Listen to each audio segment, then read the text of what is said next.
All right. It's another episode of Write Once, Read Many. This time, I need to edit the chapter number and stuff before I send the link out. Oh no. This Yeah. was part of your plan to put me on the spot again. Well, it wasn't part of a plan. It certainly worked, but it was more of a happy accident.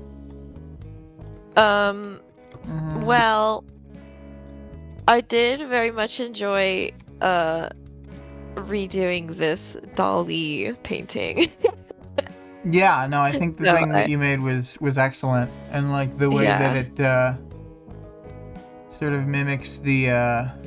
I mean, obviously Jesus on the cross is Sion, and then the man is I assume Number Man. You could assume that. Yeah, when I first saw the picture, I thought that there were, like, I don't know, I just glanced at it and I thought there were two people looking up at Jesus on the cross. And so I was like going to do Number Man and Jack, which I do think would be really cool. But then upon further inspection, that was not the case. So I gave up on that. But I think, you know, it sort of works if he's like there. There's, I don't know, a way to imagine it where like the costume that he hides behind the painting is, well, I mean, I guess it's supposed to be his suit or whatever, but I would just thought like if his Harbinger clothes were some weirder costume, maybe he could be. I think he has in the wiki it said that he had like draped clothes or something. Maybe that's in Ward though. Let me look at what it said. Like a big long robe, something strange like that. Yeah. Careful what you read. Well, I know that those aren't they're not the most reliable, but usually they have some basis and you can kind of track it down. Yeah, they said as Harbinger, he wore a flowing cloak with a hood and a snarling fanged mask with glowing dots in the eye sockets. Let me look at this reference here. I think that's what the little Harbingers are wearing. Yeah. In Ward. So. But yeah, you know. In my mind, he looks silly in any costume because he's described as like a dweeby middle-aged man, which I feel like my name is Normal Man. Because I always envision him very much as not Tim Robinson, Jesus. But Tim Robinson could also work. That would be so funny if Number Man was played by Tim Robinson. I feel like Number Man could be played by Tim Robinson in like the way that he has like these weird, awkward, uncomfortable interactions with everybody. In my opinion, in this chapter, it's like he doesn't know how to talk to people. Yeah. He. Maybe I will revise this opinion upon further appearances later, but I just feel like the way that he's portrayed when you're in his head, he sucks. Vale says, "Hi all, I'm so glad to start listening in here. Dweeby middle-aged man, so welcoming." Yeah, that was your greeting. Yeah, I don't know. I imagine him as I always forget his name. The other Robinson, the annoying one in What We Do in the Colin Shadows. Robinson. Colin yeah. Robinson. Yeah. Number Man is Colin Robinson for sure. That's how I always picture him. And so the middle-aged part tracks. He has like blonde hair, I guess. Okay, so I gave him his freaking blonde hair. Not to discriminate, but being a blonde man, like, it certainly doesn't help his case. Might want to rethink it. Yeah. Yeah. Different move. Like, can you imagine, like, you're like fighting a supervillain, and then they like take off their like mask and hat situation, and they're like a normal-looking blonde man. And I just go, Ooh. Yeah. S- Greg says, please. The number man wishes he was as cool as Colin Robinson. He's far more dweeby than that. Colin Robinson actually has number man's power, but it like applies to like the social situation, so Yeah. he can like see like, oh, here are all of the numbers and points to make everybody like the most unhappy and uncomfortable. He can see through the matrix of like Mm-hmm. uncomfortability. Mm-hmm. Yeah. Yeah. I want to talk about themes or do your audience participation reminder. Oh, whoops. The audience participation reminder is, what hijinks would you get up to with number man power? Mm-hmm. I had a couple themes. Capitalism. Mm-mm. That one he, you know, talks about explicitly a lot. I feel like power, obviously, but like using like power very strategically and working towards the quote unquote greater good and like what that concept really is, and I guess kind of like a really extreme utilitarianism, where it's all about the end and you don't like even Yeah, but consider the means. the thing is that I don't necessarily think like they don't consider the means. I just think that they're like incredibly dumb at the way that they allocate like value in their Yeah. assessment. Yeah, I think that's what it is. Yeah, because I guess they like do talk about it where they're like, oh man, like we're gonna be turning more people into monsters, and then they're like, yeah, but I guess it's all for the greater good. Shrug. Yeah. It's like, of the many bad things they do, there are various things that just seem like both morally bad and also strategically stupid. Like having having the Siberian going around and doing stuff without Dude, the explicitly like Siberian's crazy. like the thing is that like people can say all they want, like, oh, only the weak capes would die to Siberian, but like if you think about it, there's a part later in this book where Taylor will be assessing a battlefield and being like, we were diminished. It wasn't just that the strongest had survived, like a lot of the strongest were dead too. It's like, just like there are just less of us, and that's Yeah. how it feels with um Siberian. It's like, what do you Yeah. mean The people will the flock sheer to the amount of protectorate? Like, numbers, what? yeah, that That's, she yeah, has just like cut through that could have been helpful in yeah, I because like agree. part of power is like they don't really know what the interactions are going to be or what's going to be important, like what's going to break through somebody's impenetrable armor.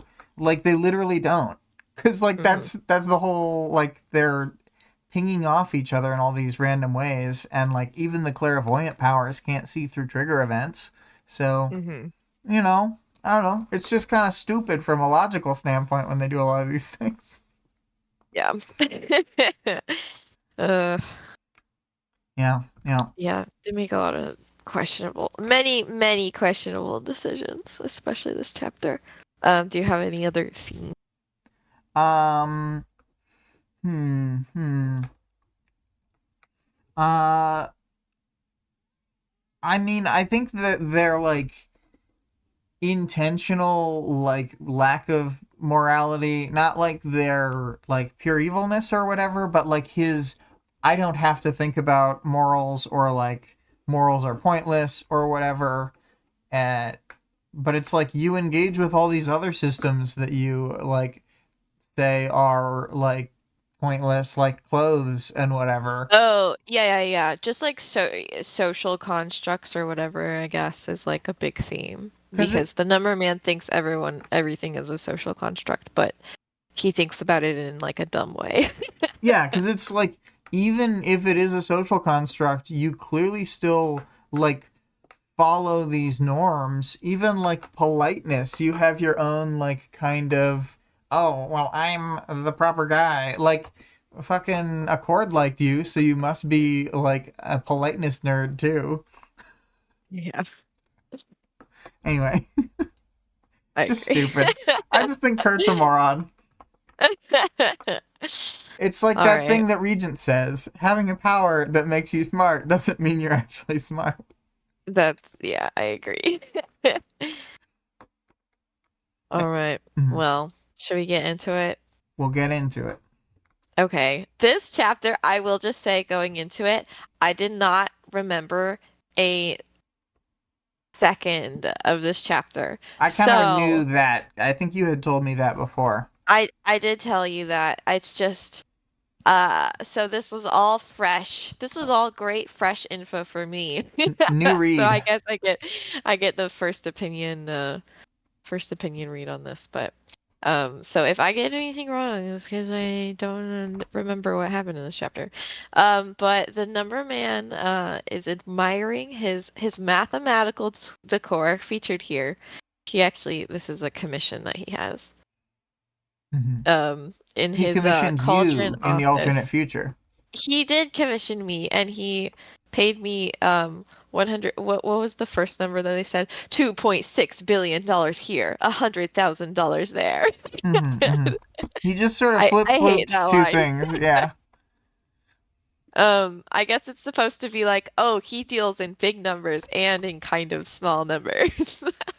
Yeah, yeah. Yeah, nothing's below him.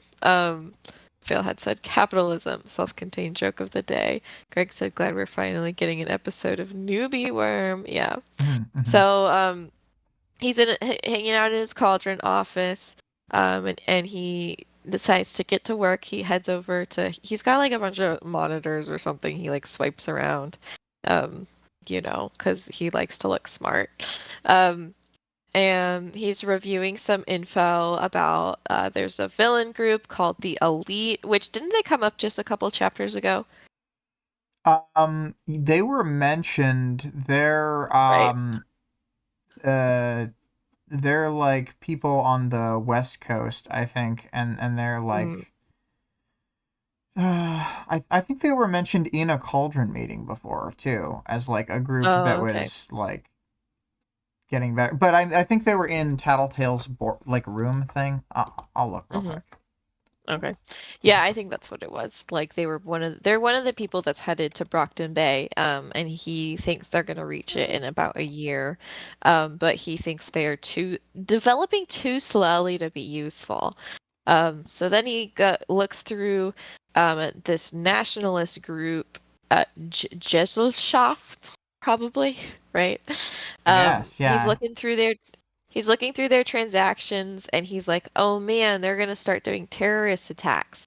And he's like, well, this isn't important enough for Cauldron to get into, He's but fine he's with like, terrorist attacks. It's that he thinks it's going to be nuclear bomb attacks on cities. yeah. Yeah. But he's personally like offended that they haven't bothered to reach out to him for any, financial assistance and stuff He's like, in the I'm even the mandatory right realm. type. Yeah. So he just like he decides to based on that, not on the terrorist attacks or the nuclear war or anything like that. Based on the fact that they didn't bother to reach out to him, he just schedules some big transfers to go into some of Gesellschaft's accounts. And I pulled a quote here. So, where funds weren't likely to be held for moderation, he scheduled for more transfers and disputed the charges. The transfer amounts were large enough to raise flags, to draw attention to the accounts in question. That was only to slow them down. They would want to investigate, to be careful and find out where the money came from. Later, if the situation was resolved and they somehow managed to hold on to the money, they would want to know where the money disappeared to, as he reclaimed it with a severe interest rate. The severe interest rate is very funny. Like, yeah, I mean, it feels like he must be memeing, because it's like, why don't I you think just he's take memeing, yeah. everything from them? No, he's memeing.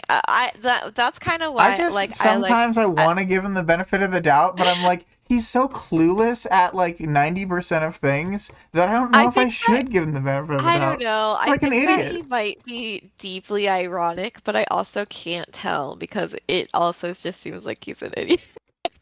Look, I want to believe that he's cool and suave, but the more I think, like, the more I've ever thought about this character, the more I'm like, wow, this guy is like a real What dipshit. a loser.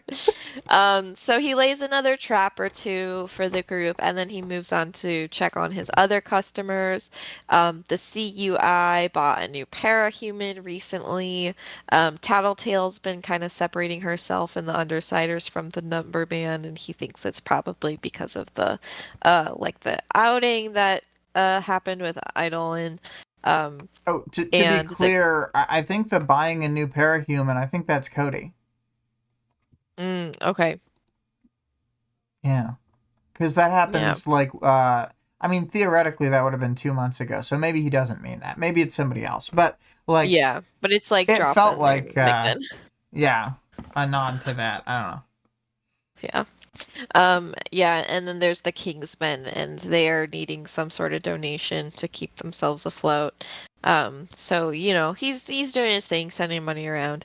But somebody knocks on the door, and the number man is pretty surprised when it opens, and no one's on the other side. He was expecting Contessa.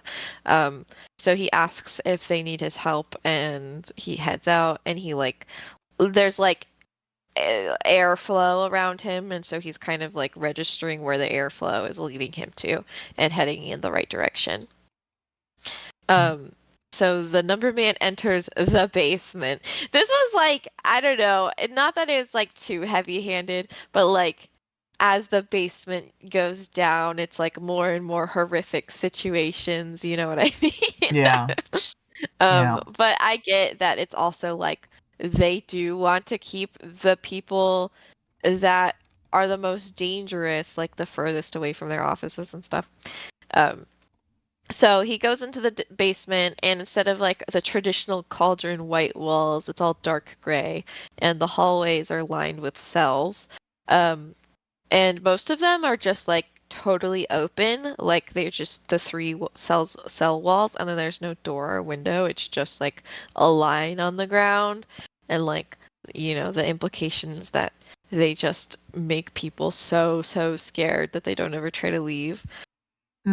Well, that's the first Or well, implication, they but do we try to actually leave, yeah. understand the, like, what's happening later. We don't Hmm. now, but Yeah. yeah. So, the cells on the right are all filled with newer like acquisitions, and they're all heckling the number man in foreign languages, telling him to go fuck himself and stuff, I assume. And then the Mm-hmm. cells on the left are allocated to quote unquote staff members, including one labeled door maker. Have we heard about door maker before? I'm not sure. I looked it up, and this really was the first mention of the elite. We were just both mistaken. We were thinking of the future. Oh, okay. Yeah, I Um, suppose so. we've seen Doormaker in flashback, I think. Let's see here. He's mentioned as far back as 14.y, and then in the Okay. flashback we see him in 15.z, the Alexandria chapter. And then this is the first time Okay. we for real see him. Yeah. So, door maker's little room, and then there is an unlabeled door, um, like an unlabeled cell next to it for door maker's partner, who's unnamed. So he's not finding any problem in these cells, so he hurries to the second basement floor, and he kind of like asks the invisible force. He's like, help me figure out what I'm looking for, because there's freaking 2048 parahumans on this level. So I can't look through all of them, which is a lot. It also is like a 2048. Like, isn't that a significant number in some Yeah, way? if you just keep multiplying It's like by a double, two, double, double thing. yeah. Yeah. So the Cauldron Capes hear him, and they all start heckling him as well, and he just ignores them. And he puts his hand out and kind of follows the airflow again. So he is heading down to the third floor where all the special cases are Uh-huh. kept. People that get to level up to get names. That's pretty cool. Um, Definitely. But this isn't right either. So he complains out loud. He's like, He's like, ugh, this is somebody else's job. Like, I shouldn't be doing it. He's like me at work or whatever, muttering to myself. Yeah. And then I have a quote here. Okay. Smart, he could deal with. Strong, he could deal with, barring certain exceptions. Interesting escapees, well, there'd be a degrees of unpleasantness. He doesn't like interesting things. So he's like, I like the heading number towards... 1 because it's the first one. I like 0 and 1. Those are the only ones I like. He like does all his math on a base 2, like on the binary system. Yeah, exactly. It's just a disaster. So yeah, he's inputting his passcodes and prepares to enter the 4th floor, and he engages his power. It's like something that it seems like he actively has to do, which is cool. Like, I feel like there's a lot of thinkers with always on powers, you know. I wasn't sure because sometimes when they talk about him, it feels like there's like levels to it. Like if he focuses on a thing, it does a thing, but if he is passively there, he'll get some information. Like I figured he has like normal thinker, like a base level where he's like just kind of better at dealing with, you know, numbers and statistics and likelihoods and that kind of stuff. And then like, yeah, like you said, there's certain levels, and then he can like engage it all the way and like turn on the matrix. Yep. Yeah, so he like turns on his power and he sees all this, like we said, the matrix. There's like geometry and numbers all around him. So cool. He's that And woman from the meme. yeah. He's got that confused face on. I should have drawn that. Damn it. Oh, that would be so funny if that was Numberman fighting as he just looks super confused like that. It's Numberman with his face like that with the numbers everywhere, but I draw Numberman to look like Colin Robinson. So it's just Colin Robinson. So yeah, he pulls out a pen and he's waiting for the numbers to snap into place, but his invisible companion is kind of like bugging out, you know, it's bugging out his system. Powers affect powers, you know. So he politely asks her to stay behind before he goes through the door. Yeah. And the cells in here are like large and singular, like they're completely isolated from the other one, from each other. And the Numberman immediately sees that experiment 3016 is out of his cell. He's like a shirtless, bearded man. He's got a right leg missing, but his right foot is not missing. And he's got other missing areas of his body that are just kind of carved out. And there's like a vague gray area where the limbs or the body parts are supposed to be. It came off to me like it was, you know, like you look at it and it's not something that you could like realistically understand. But I don't know if it was actually just gray. Yeah, let me double check it. It seemed like I thought it was like mostly invisible, if anything. Yeah. But here I'll have to go back to that part. There's the whole like part where they're talking about how the Here it is. So other parts of him had been. I just want to make sure I didn't actually already have this quote. Other parts of him had been carved away when he'd had his trigger event. An area of his stomach, around one eye, his entire left arm. Where they had been severed, there was only a gray plane, featureless, without shading or definition. Okay, so it's like you can see the gray, but it's like not in the physical world. And I think that the gray is only on like the edges of whatever. It's like he just has a complete gap between his foot and the leg. Yeah, I think so. So the bearded man 3016 is facing another subject cell, and he's already destroyed one of their accommodation wind turbines.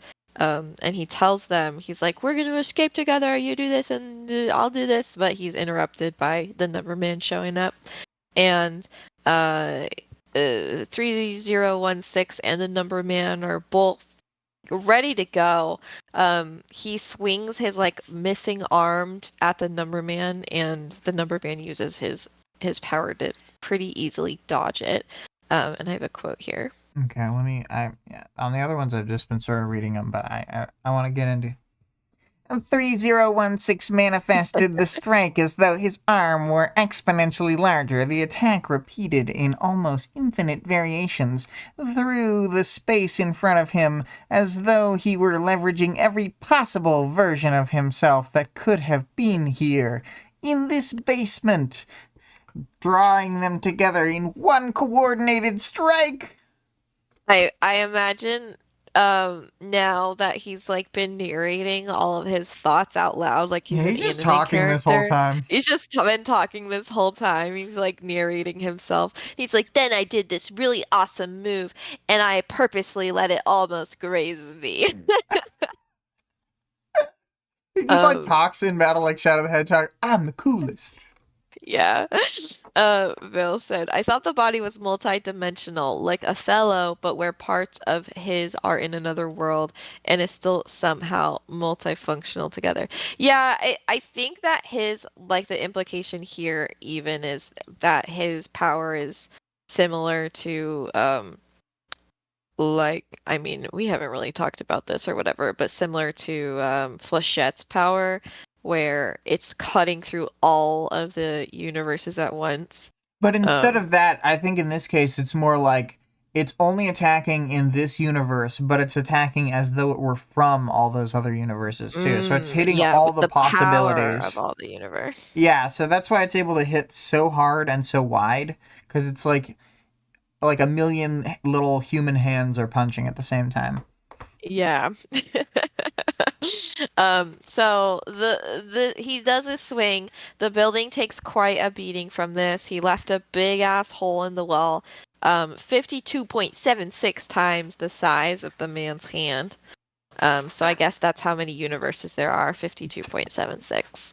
I thought it was like his arm span, like his athletic wingspan would determine the like radius in which he could strike the different spots, because it's like anyway.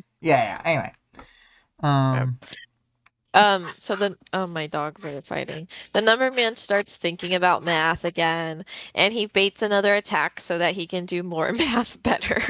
What I wrote. Nice. So after dodging another hit, he has a pretty good gauge of 3016's range of attack, and he can pretty much just predict all of the hits before they happen, like before he even starts swinging. So he's like dancing around these attacks like crazy, but then 3016 mixes it up and he goes for a kick and he destroys the bottom half of the stairwell. Maybe Number Man will get trapped in here and die. God, that would be nice. Number Man seems like the type of guy who has the skill level to be a world record speedrunner, but he still clips the thing so that it's slightly faster. That's really funny. So the Number Man, he's like pretends to trip or something. He does like a trip and he's like, "Oh, I'm falling," and then he's like, "Just kidding, I wasn't falling," and he uses it to dodge a final attack, and then he's pretty much face to face with 3016. And I have a quote. The test subject backed away a step instead. He tensed, readying to kick out with that non-existent leg of his. "You'll miss," the Number Man said. That's right, he sounds like this now. "You'll miss," the Number Man said, "and I'll close in and strike you using my pen and my hand, and I can see the stress points of your body clear as day. I can shatter your skull like glass, and it would be an exceptionally painful way to die." Slowly, he saw the fight go out of the test subject. Yeah, the part where he says, "using my pen and my hand," does make me think that he's just such an anime guy. It's just so awkward. This is the first time he's acknowledged that he's talking out loud, but he definitely has been. He was talking out loud the whole time. So the Number Man tells 3016 that he needs to go back to his cell or he shall be killed. And 3016 corrects him that his name is Rainer, or Rainier. What do you think, Rainer? I'm gonna call him Rainer because he's a fan of StarCraft. He really likes Okay, Jim Raynor. yeah. So the number man tells him that he doesn't have that name anymore as he's basically just dead. Cauldron just went and collected him before it was really official. They like hadn't, crossed the T's and dotted the I's yet. So he tells him this is purgatory, which the guy doesn't understand. So he tells him it's a place between hell and paradise. And Rainer's like, this is not a neutral place. Like, how can you say that? And he says he's going mad and being treated like a child's toy. And he asks the number man if he understands what's actually being done to all the subjects. And the number man's like, yeah, I know exactly. I made the experiments. And Rainer's like, no, that's not what I mean. I mean morally, emotionally, do you understand? Mm-hmm. Um, which the answer is obviously no. The number man doesn't understand anything. Yeah. Feelings don't have numbers, okay? I also wanted to point out when he says, I'm a child's toy, pieces missing. Like, I think it's pretty clear what he means by that. Like, he's like a It's so broken doll. obvious what he And means then like that by this that. is part of what makes me think the number That man's he's an an idiot idiot. and not like dry wit to himself because he's like, he couldn't imagine any toy like that. Another I cultural think that distinction could be hailing to the him. man's universe. And it's like, That could he's be so him being dumb. like super facetious though. That's like the thing is I can just imagine somebody being Another like cultural distinction hailing to the yeah, man's universe. Well, that makes it yeah, like worse. instead of like understanding what he means, he chooses not to understand and to mock him for having a cultural Okay, difference. okay. I admit, I, I think that I was both not you plumbing the depths of which he was coming up from. Perhaps. so I think there's like a 60 I think there's like a 70% chance he's being genuine and I think there's like a 30% chance that he's just like a real asshole. But I Yeah, think he's being genuine. But yeah. I just also when I was reading this, I'm like it could be that he's just a dipshit. But yeah, he when he's like, and that doesn't even make any sense because there are one of the most famous children's toys functions exactly like that, Mr. Potato Head. Yeah, you mix and match That's pieces. like the whole. Yeah, like what do you mean? I feel like the number man's just telling us he didn't like have a good childhood. I He only have got no to play needs with for children's Abacusses. toys or potatoes. Yeah. Yeah. Yeah, anyways, Rainer, poor Rainer. He's he's like a child's toy. He pleads that he has a wife and children, and the number man So, reminds him that Vale's right. he died. Yeah, um, Vil, if I add that up, it's 100% chance he is a genuine asshole. Yeah. Yeah. He really is. It doesn't matter either way because it's like either way he's a dipshit. Um, yeah, so he's like, "No, you died when you came here. Your wife and children don't want you back." And he explains that this is all for the greater good and that this work will help Cauldron against the true threats. And Raider's like, "Oh, are you guys gonna save my family?" And the number man's like, maybe."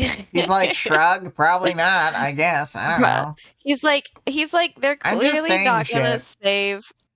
I don't think that they're invested in saving the other planets, like the other universes, but like maybe they are. I don't know. Um, I think so conceptually Dr. Mother like often will probably justify it by saying like, "Oh, there's trillions of alternate universe humans, so this is like, and that's how she smallifies mhm. the human rights violations or whatever." Yeah, yeah. So Raynor kind of concedes, but he says he's not going back to his cell. So he asks the number man if there was any chance that he could have won. Yes, luck, a little more cleverness, if you were in better shape, perhaps. My power is better at range. Better still as I get further away, Oh my god. attack from other angles in more subtle ways. Then I could have escaped. A chance I might have returned home. No, there was never a chance you might escape. It's so bad. It's so much worse when you do the voice. Did you like how I had a different voice for his, Yeah, I yeah. think the internal monologue really works because it's like that's how he sounds in his head for sure. Well, it's like the fact that that text was all italicized. Yeah. Because he's thinking it, but I guess that Well, he's really thinking he would have had a better chance. He has a better chance now, is really what he's saying because he's close to him right now. He's in close range. yeah, yeah. Yeah. So the number man returns upstairs and enters the doctor's office. And he tells her that there have been 2 escape attempts in the last 2 weeks, which is like a huge influx than they had previously, and they need to change their approach by bringing Contessa back. And the doctor's like, Contessa's busy. She's got damage control to do. Like, she has to kill everybody who's trying to talk shit about Cauldron, you know. Um, and the number man suggests that they just back off and kind of let the cookie crumble, since it's only a matter of time before they are destroyed from within, anyways. Let those cookies Um, grumble. yeah, let them crumble. The doctor tells him that they may have lost Brockton Bay because Skitter just turned herself in. Very interesting. Interesting. And she Hmm. says that they're going to have to take more risks to recover from these setbacks. They need to stop adding the balancing agent to the powers formula and just lower the price and, let her rip. Still doesn't make any sense. um, but the number man's like, well, we can't have a bunch of deviations running around. And the doctor's like, well, I was actually going to ask you to take care of that. And he says it's been a while, but he is fine getting his hands dirty for the greater good. Always for the greater good. I gotta put this out there. Uh, I think that like I get the more like the story element of it being like a costly thing, but again, from like a certain point, they should just be like, okay, handing out powers. Like, and I don't mean wait until the very end. I mean, like, they should already be at that stage. Yeah, yeah. Yeah, they're like, oh, we needed to make it really the most expensive thing ever to make sure people were really committed. That definitely wasn't the whole intention. I think a big intention, was keeping everybody in debt to them. Yeah, yeah. Like, so that they had total control over people like Battery. Um, I yeah, so I think there's go just ahead. other ways they could control them, like just pick someone who's like Battery, give her the powers, say, "All right, now join the wards. If you ever betray the heroes, we'll send the scariest thing you could imagine after you or whatever." Yeah, they could have done the Like exact just same thing. like literally just force her to be a hero. Like, "Oh my god, Yeah. what a Yeah, I nightmare." think that would have been fine. So, Numberman returns to his office and he pulls his costume out from the back of the closet. And it brings him back to better days when he Now, was just hanging out with his. Go ahead. imagine I had an animation ready here. The painting moves out of the way, and then Yeah, in yeah, the yeah. middle there's a new drawing that I drew of his shitty Uh-huh. costume, and Uh-huh. mine is like a stick figure grabbing a costume. Also, it's probably made in MS Paint, so it's like made out of all the little pixel dots. Right, right, right. Because I always use spray paint tool, because that's how you get the best results. Clearly. Yeah, I Um, agree. Best textures. So, yeah, just that can be in the palace of the mind. Vale had said, His workday: 1. 10 minutes to transfer funds. 2. A brisk walk and talk with a prisoner. 3. Meeting with the boss. What a tough sketch. Yeah. A brisk walk and talk. He did briskly walk many times this chapter, which I found really funny because he kept being like, I don't normally rush, but then he rushed the whole time. You know what? He's also like a Nathaniel Plimpton, where he's like, I only use a standing desk. I never sit when I Yeah. work, because Yeah, real men I put never that. sit when they work. I put that. I put two things in his character section, which we'll get to Okay. later. But the first one is blonde, and then the second one is no chairs. He'd worked out the dangers of sitting against the convenience and decided it wasn't worth falling into that trap. Oh my god. Nerd alert, dude. What'll I say to my past self in my water polo days? Bill said, I wonder if he was walking in that goofy sped up, a speed walking way, with the exaggerated hip swing. It's more efficient. I literally think he was, because that's like the hip swing, and then like I imagine his hands are like completely straight down and his shoulders aren't moving, because he's like, this is what is most efficient. The biokinetics of it. Yeah. Or maybe he Naruto or speed walks. Well, I was thinking if for a moment he does the Boimler walk that Boimler does really embarrassingly in the Star Trek cartoon, where it's like, this is how Section 31 walks to keep their stamina up, and he's just like Oh sort my of moving his arms like awkwardly in front of himself. It's like, god. yeah, Oh my god. Yeah. little Rube. Phil said exactly. This is math walking. Yeah. So Number Man, he's brought back to better days and he's hanging out with his best friend Jacob. They just killed someone together. It was kind of romantic for whatever reason. There's some weird tension here. You Um, thought this was eh, romantic? no. I was And gonna be they like, what? wonder, there's sexual tension in the air, okay? It's electric. Even Um, when you're joking, I'm just like, what? so they wonder about what they're gonna do next now that, people are gonna be after them. And Jacob says that they should really run with the image and make a name for themselves. And Jacob elects the future Number Man, is going to be Harbinger. Is that how you say his name? Mm-hmm. Um, I've heard a lot of but people say in different readings of it, Harbinger, and that hits my Yeah. ear 100% wrong.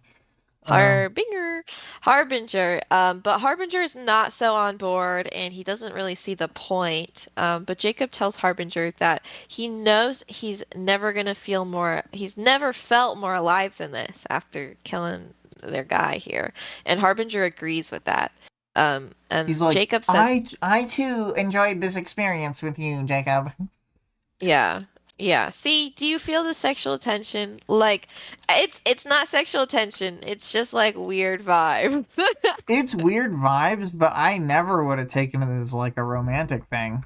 And I'm the first person to pretend there's a romantic thing when there's. I don't know. I think I'm the first person, clearly. Um, Remember when that one anyways, girl bit that other girl's finger in that book about what? necromancers? Oh yeah, that one was good. Okay. Jacob says that he's gonna go by Jack because King was always calling him Jacob and then pushing him around and making him feel like a loser. And it's gonna be funny because his name will be Jack Slash. So it's like, I don't If know. It's anyone calls ironic, me I guess. Jacob, then I'll make them sorry. Then I'm gonna slash them, and then I'll put the slash in Jack slash. Harbinger says he doesn't want to keep doing this, and that he can get to something greater by a different road. And I pulled a quote here. He could see the disappointment on Jack's face, see the way Jack's knuckles whitened as he tightened his grip on the blade. His power blossomed around the boy, showing possible attack vectors, too many. Harbinger wasn't sure he'd survive. he might have to throw himself in the way of the attack and kill his friend before a more serious attack could be delivered. Or, I'll play though, he said. I'll play though, he said. And then we get some ... a little time skip in the paragraphs. Jack was his other number, his inverse. The number man was working to save lives, and he killed as a matter of kindness. Jack considered killing a matter of fact, and any life he spared was only for his own twisted ends. Mm-hmm. The number man's like, I'm really out there doing the work, but yes, my best friend is a mass murderer serial killer guy. And like they haven't even talked, they haven't even been together for a really long time. He's still like, he's my best friend. He's like, so back. he's like, oh, the glory days when we used to go around torturing people using Grey Boy. So back in present day, the number man ponders Jack and their relationship and the weird chemistry that was in the air. And he wonders if Jack has been aligning himself with his agent in order to draw on its information, and that he's more in sync with his agent than most other parahumans are. But if that's the case, what does that say about the motive of the agent? Dun dun dun. Huh. I wonder about Jack's agent and about his lips. About his lips and about his hips. Oh! Dude, I can see it, okay? I think this could be like a Tumblr ship. I think this might have popped off on Tumblr. This could be a Tumblr ship, I will admit. Yeah.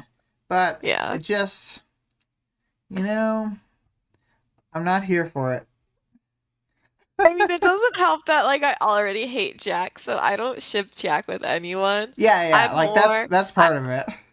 I hate Numberman way less than I hate Jack. I just I hate Numberman in more of a fun way. I genuinely hate Jack. Yeah. No, that's an accurate description. I don't genuinely hate Numberman the way I'm like, Jack's disgusting.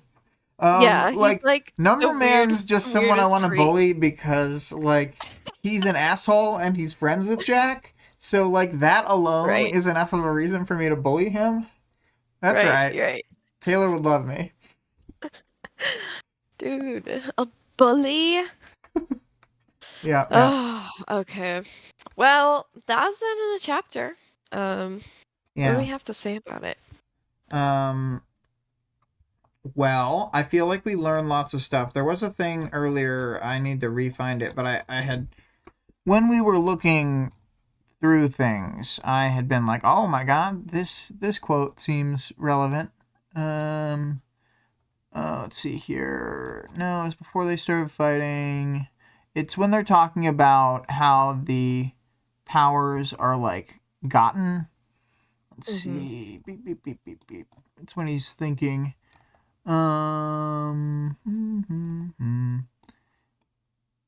Yes. Here it is.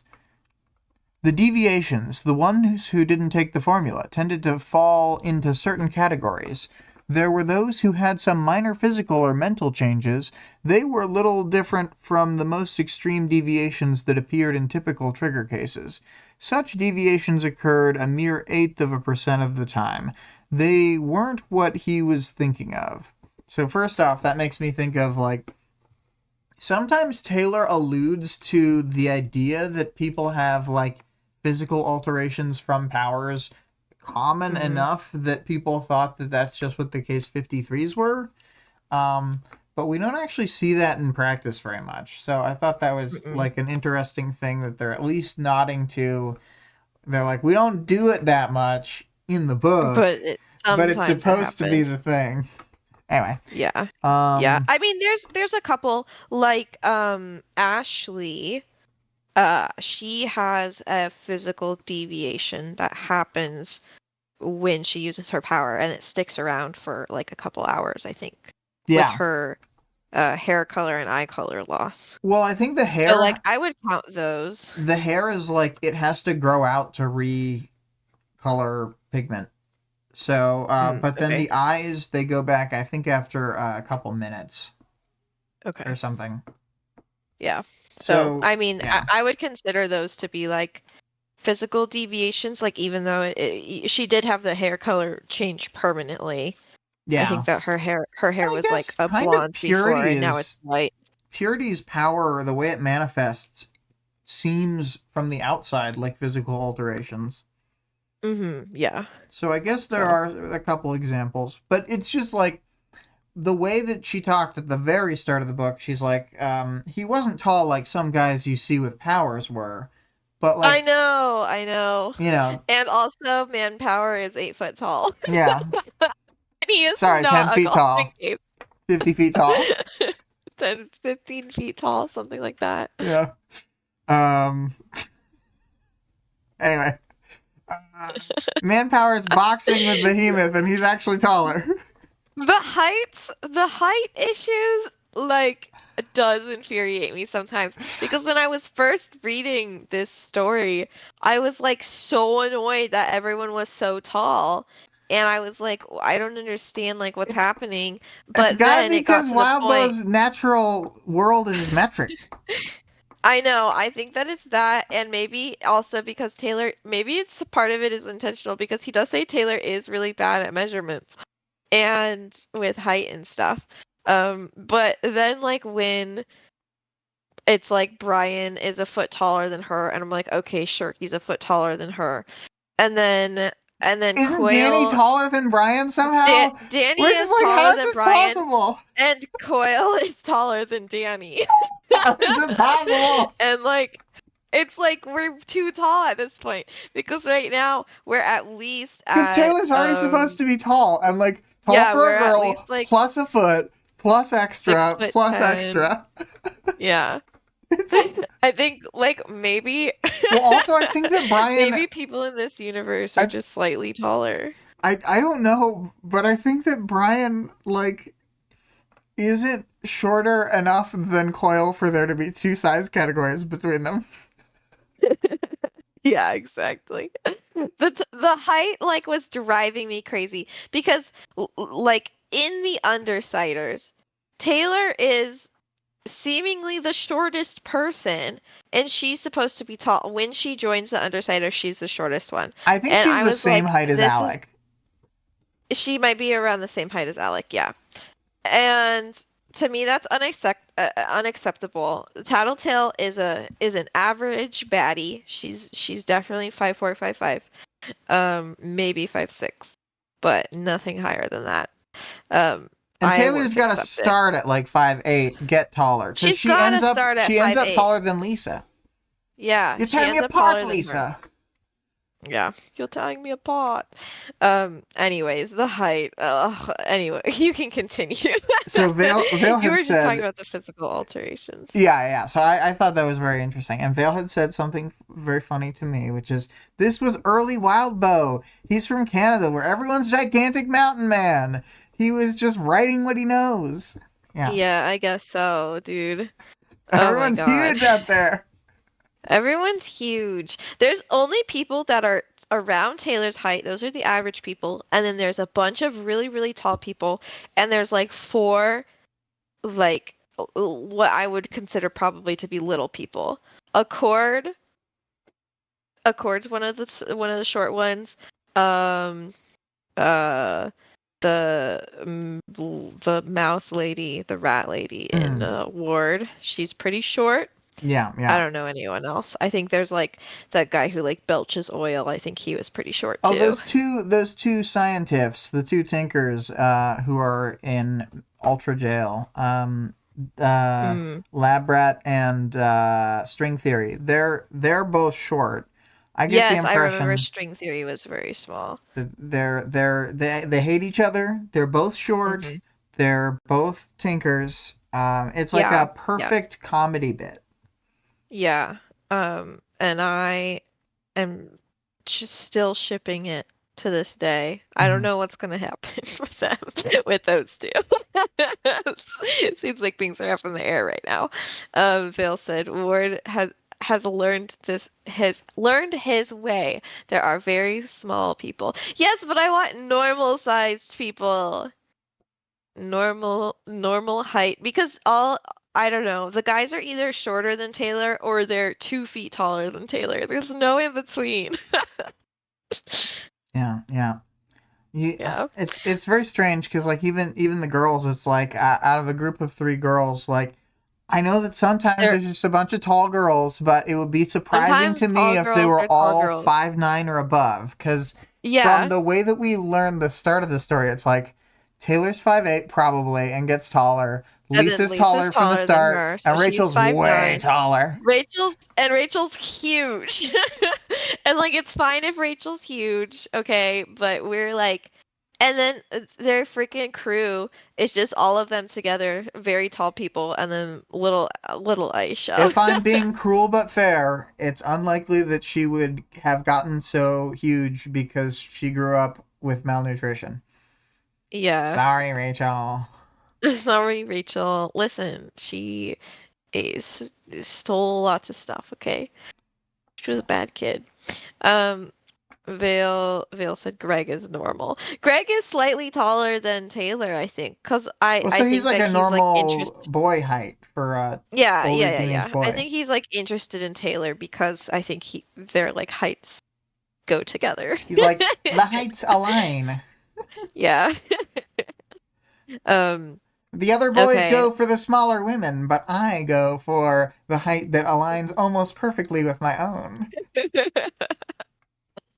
It just makes the most sense to be looking perfectly forward. That way, when I It's the tell them most about efficient. space opera, they'll. They won't be able to avoid my gaze. Oh my god. Do we want to talk about characters least important to most important or most to least? Least to most, please. Okay, let's talk about Doormaker. Doormaker did nothing. Okay. Okay, But so he's referenced. I wanted to point out the doormaker thing because I hadn't really.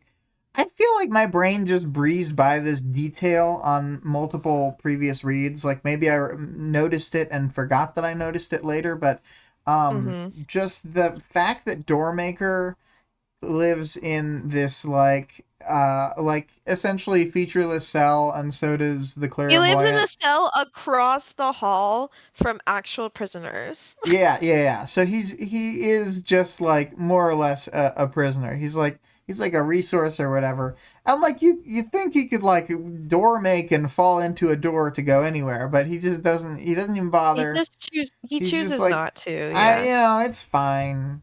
And I think I think like maybe like once a year he like uh, goes out for ice cream for his birthday or something. yeah, yeah, yeah.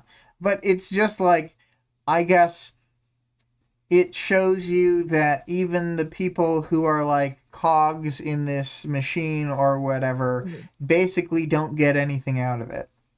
Yeah. Yeah. He even Numberman even thinks about the custodian, who was the invisible person that was asking for help with something, with the escapee.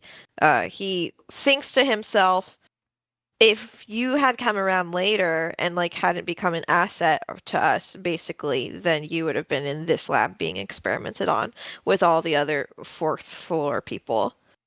Yeah, and Like it's they just don't utilize their resources to the best, in the best way anymore, it seems like. yeah, like the fact that the custodian like is this useful and would have been put there under their like current guidelines to me is proof of my reading. I mean, it's not good, concrete proof or Evident. whatever, but it's like Yeah. evidence of my idea that they're just fucking up and they're just kind of bad at this. And like they think they're awesome and they think that they have their eye on the ball, but they don't. Yeah. Yeah. It's like they're just like, I don't know. They just dial down on like, oh, the experimenting will be the thing that'll save us, and then they haven't like reassessed the actual resources that they have. If they kind of just formed like a super group better out of all the dudes they create, and they were like, "Oh, we're gonna save your life, but you have to become a crazy hero or whatever." Maybe it would turn out better. Yeah. Um, Vale said, Doormaker version 1.0 makes actual doors. The one referenced here is 2.0, a more advanced version. Hmm. I'm curious what exactly are the experiments. If it thematically fits the evil org vibe to say they do them, but what would they actually be? I feel like they're trying to like probably like tying little neural things to them and then like seeing how their power reacts to certain stuff, maybe. I think they're also trying to like figure out how to force a formula to give a good power, or Mm-hmm. like they're trying to get powers like Eidolon's, but not just once and on purpose, and also like I don't know, maybe have it also be safe. Like Mm-hmm. not that Eidolon really. I don't think he has any noticeable deviations like physically. And it. Actually, it makes him look really ugly, and everybody talks about it all the time. I think he already did. Um, he how to say it? He was, we will learn later, healed when he took the formula um from a Mm-hmm. like lifelong disability. Um, but he didn't have any like noticeable abnormalities from the thing, despite getting this like off the charts power. So they want Mm-hmm. to encapsulate that in a bottle, and they want to do that by like turning a bunch of people into mobs and studying their brains and studying what like went into the formula. I think, I don't know. Mm-hmm. This Yeah, I seems think to be something it, like that. but like also we hear about like the way that they, what's her name, Clover or something, who is Gregor the Snail's Shamrock, who they experimented on by like forcing her to use her power really successfully and like basically do a Hunter training sequence about her luck power. Um, and so that's also experiments, I think. And like, I don't know, like what powers kill what people or whatever, like how they can disperse really indestructible people. Probably that's the kind of things that I'd imagine they're doing. Yeah, I think so. Um, let's see. We can talk about the doormaker's partner.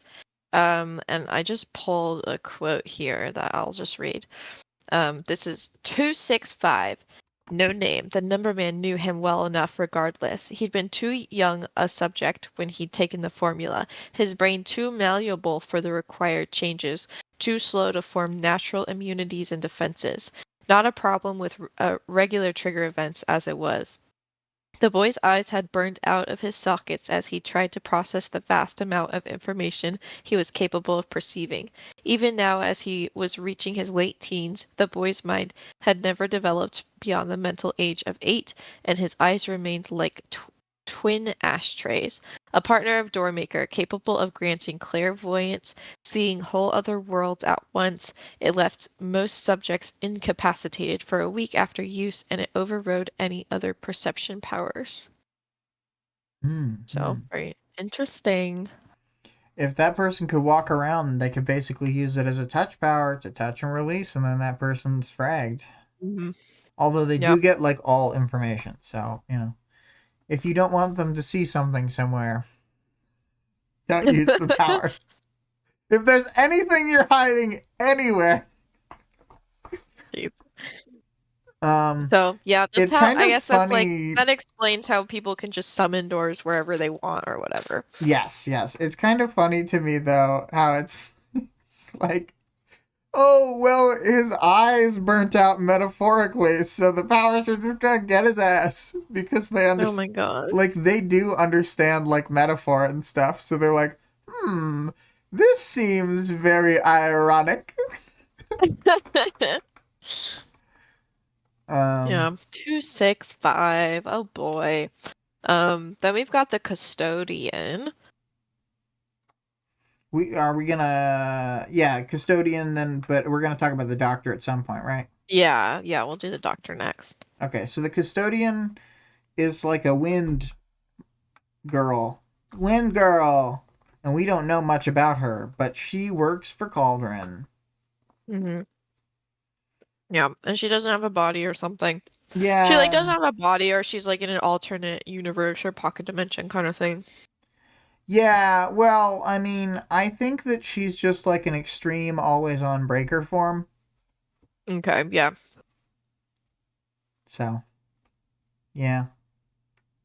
The It's custodian. how it goes Um, sometimes. And yeah. yeah, the number man's like, I have known this custodian for many years, but like Mm-hmm. does how well does he really know her? Probably not very well. He seems like a guy who talks to women all the time and still He can't talk seems to like a women. guy who doesn't ask people questions. Yeah, yeah.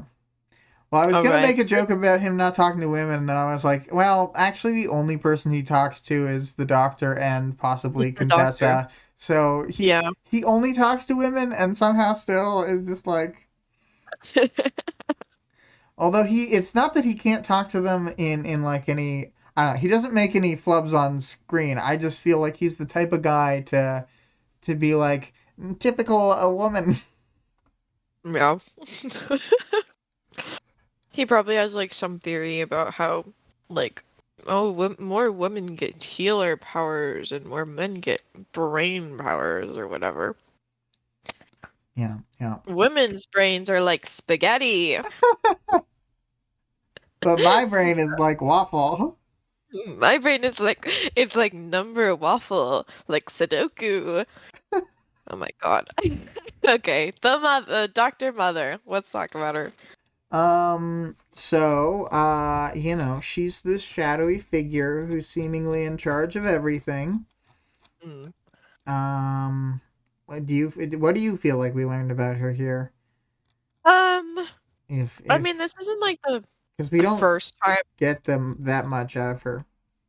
We got more Yeah, out we of don't her get in a the ton. like Alexandria chapter. Yeah, for sure. We don't get a ton from her this chapter. I do feel like it's like when I first read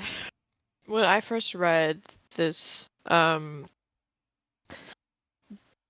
I felt like the first time I saw the doctor, I didn't think, oh, this is the person that's like in charge of everything.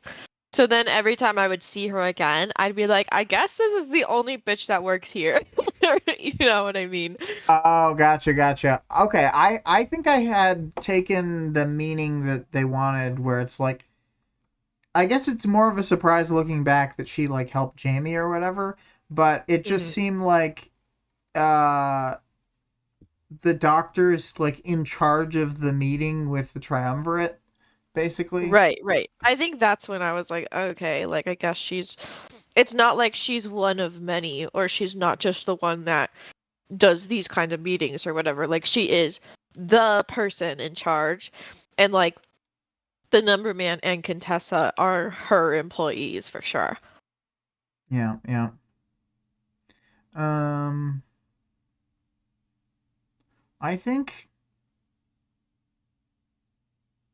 I mean, we see that she's like willing to do things that even make the number man go, I can't believe you're doing this. I mean, he doesn't quite say that, but he says, we'd lose up to 23% of our potential client base. And it's like, Yeah. well, yeah, but aren't you fishing for good powers? Isn't that the point? And didn't you just say, like, you don't care about the morality or whatever? Is it really better to have, like, a zillion weak powers or like higher chances of good powers, and you only get 75% as many parahumans? Like, Yeah.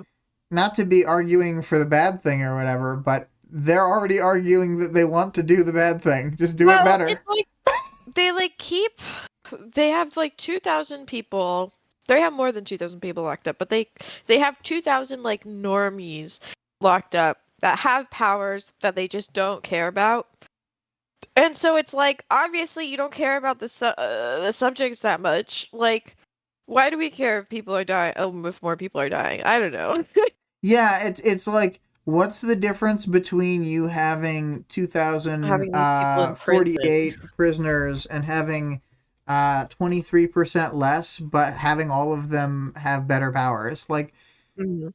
Because to you, morally, the difference between the number of people who live or die in that situation is pretty much like, not that there is no moral value, but that you don't care about that as a value system. You know? I don't know. Yeah.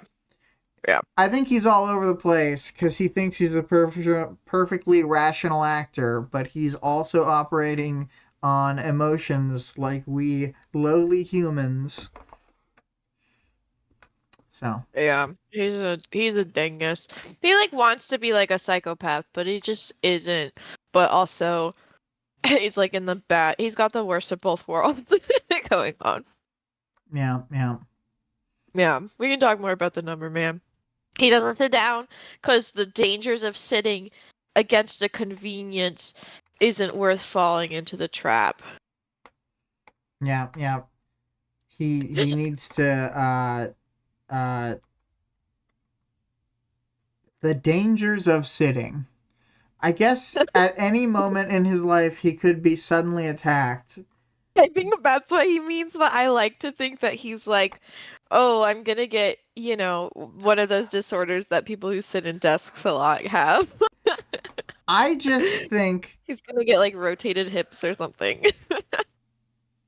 there's like a thing that Brian says to Taylor at one point where he's like, or maybe I'm not sure who's saying it to who, but it's like an undersider situation. And one character is saying, like, if any threats are coming in that are so big that, like, we can't deal with them if you're sitting down in a chair, this is me paraphrasing now, then, like, it doesn't, the marginal difference between you sitting down in a chair or standing Yeah. is not gonna be, that doesn't matter, Taylor, slash the Oh my number man. God. It's too real. The Now number man, everybody's gotta be neurotic. He's got lots of crazy opinions. He thinks that chairs are too dangerous to even possibly consider. The number Um, man loves Reddit, but he doesn't actually post because he's like, I don't have time to be on there all day. yeah. Um, he also has like these weird hang-ups about like social constructs. I feel like did we hear like he was a natural trigger or was he a cauldron cape? He's a natural trigger event person because even so, there's like a line later where a cauldron cape will think of him as like, oh, he's the good one. Because Mm-hmm. they're specifically someone who thinks that natural trigger events always lead to like chaotic, unstable parahumans, and so Okay. they, as a cauldron cape, are superior. Right. Okay. So yeah, I wonder like what kind of mindset he had, but I felt like part of the mindset that probably led to his power was like this idea that like there's all these social constructs that maybe he can't understand so well, and that the only thing that really makes any sense to him is numbers, and then he triggers, Mm-hmm. and now all these different constructs that exist in the world make sense to him because he has the numbers behind it, which are like a universal truth. Math is a universal truth, I feel like, in a way that a lot of things aren't. Like Yeah, I tried to money. articulate this when I was a kid in like a not like super like I wasn't good at putting it out there, but it's like if all of civilization was wiped away like completely, then languages might reform, but our language and our texts would never reform. Like I don't believe that they would happen again. I don't Yeah, or believe the language world's wouldn't even that be random or whatever. spoken, or it would be using a different sense than we like currently use for it, or something like that. Right, and the math numbers and symbols and whatever might be different, but there's just a certain like realness to math. Like Yeah. it's like hyper real almost. Yeah. Yeah. I So agree. So I wonder if that's like part of what's going on with his weird neurosis. But yeah, so he's like obsessed with money, but he's like money isn't real, but money is power, and money is a social construct, but I love it. Like a lot of back and forth like that. yeah, yeah. Um yeah, he is full of contradictions, you know. I think that he would have a hard time recognizing the like flaws in his worldview, even if they were like directly spelled out to him. But you know, what can you Yeah, do? he doesn't seem like somebody who's very receptive to improving himself. It's probably difficult with his power too, because the idea is that he has like a really good understanding of the best way to do everything, right? I've already calculated the best route. Mm-hmm. Yeah. Um, what else to say about him? He's got Hmm. the fucking like when I looked up both of these pieces, he was like, I had the golden ratio on my wall. Okay. And you're like, okay, cool, like you know, that's not too Like the crazy. That's snail like a version? math poster. Yeah, I think that's what he has. It's like that's like a math poster, like a poster that a math geek would have on their wall, and it wouldn't be like too weird or whatever. And then he's like, and then I had Dali's crucifixion. I like looking at those pictures like next to each other or across from each other is just absolutely bonkers. Like, Well, maybe I he don't had. know. It is kind of bonkers. I'm trying to think. Maybe he has like a completely simplified. It's just like the lines on a blank background kind of golden ratio. Let me see what Yeah, it's. well, the golden ratio is just he said it's like a black background with like gold for the actual line work. So it like does match That sounds cool as better shit, though. Yeah, aesthetically. yeah. Yeah, Like, I liked that poster. I also like this poster. I just probably wouldn't want. I mean, this is like crazy to have in an office wall. Like, well, but it's not like an office with the kind of social mores of like society. There are no normies yeah. here. Like freaks Yeah, but only. like when I'm working, do I want to think about like this concept of God as math and like I don't know. It was just a little too intense for me, I feel like. I don't know. It's like it's hard for me to say because like I put up that Caroline Polachek Sure. uh calendar at work and just had that for however many months. So like Yeah. Does it give you this drawing to not this drawing, but the painting, the original painting. It gives me such like weird existential feeling.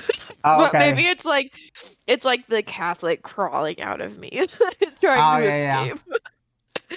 I It's guess I like, see oh what you're my saying. god. Yeah. Um yeah, I don't know.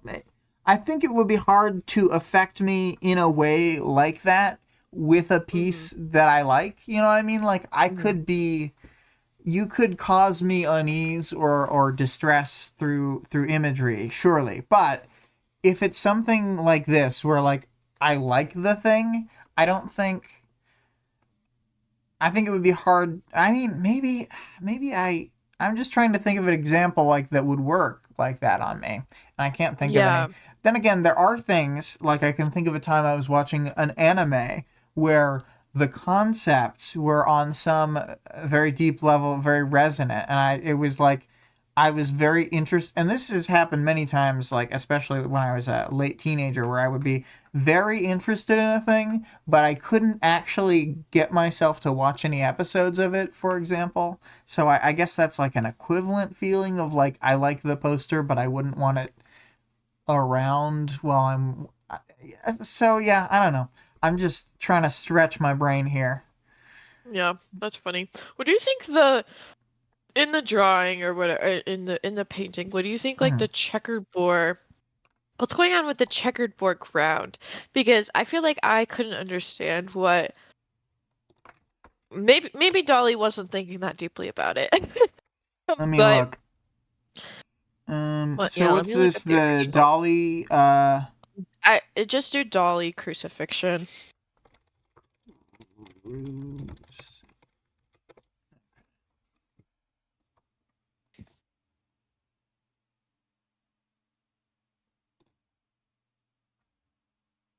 I just find it really yeah. like he's like hovering above this checkered board. Like it looks like I mean it looks like a chessboard, but you know, all checkerboards look like It's chessboards. crazy because when I'm looking at the original, it does feel like a sort of like a sky landscape, but somehow in my mind, your version was like more abstract. Like, not that that's a wall, but they're in some liminal space where like there Right. is no more.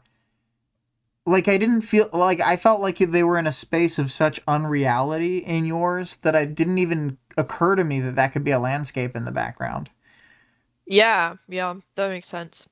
Yeah, I think I don't know, like the longer I look at this, the crazier it is, but This is the kind of thing I would want to have on the wall, actually.